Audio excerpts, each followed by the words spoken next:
The Girl with No Shadow, Part 2, The Visitor. It was a quiet night when he came. I was sitting outside my hut, warming maize over the fire. The bush was loud with crickets, but I heard his footsteps before I saw him. Not heavy like a drunk, not light like a thief. Just steady. Careful. He stood at the edge of the trees. Young. Maybe 18. Skin dull from travel. Eyes hungry, not for food, but for answers. I didn't speak first. I never do.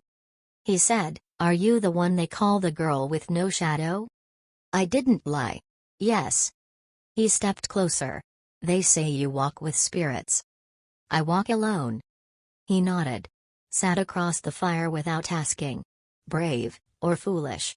Sometimes they're the same. After a while, he said, "My sister is sick. She talks to things no one sees. She hasn't eaten in 5 days. The elders want to send her to the caves." I stirred the maize. "And you?" "I want to understand. She says something follows her. Something without a face." I looked up then. Not at him. At the space behind him. It was there. Blacker than the dark. Shifting. Quiet. Not many people see these things. Fewer admit it. I knew what it was. I'd seen it before, when I was younger. Before I understood what I was. I got up, took a bit of ash from the fire, and pressed it on the boy's forehead. "If I come," I said, "we go my way. No cries, no running, no questions." He agreed. We walked before dawn. When we reached the village, I saw the fear in their faces. Not for me, for the girl. She was tied to her bed. Eyes open, mouth moving, but no sound coming out. I sent them all away. She looked at me. No fear in her eyes. Just pain.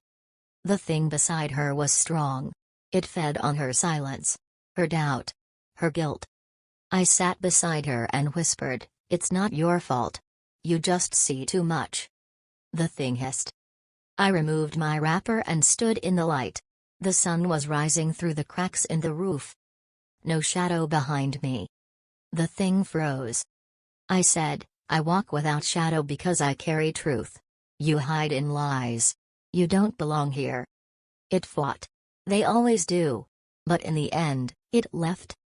Her body went still. She slept. When she woke, she cried and laughed at the same time. I untied her. Her brother bowed, but I stopped him. "Don't worship me," I said. "Just believe her." He promised he would. As I walked away, the villagers stared in silence. But this time, no one called me a curse. Maybe they didn't understand what I was. Maybe they didn't have to.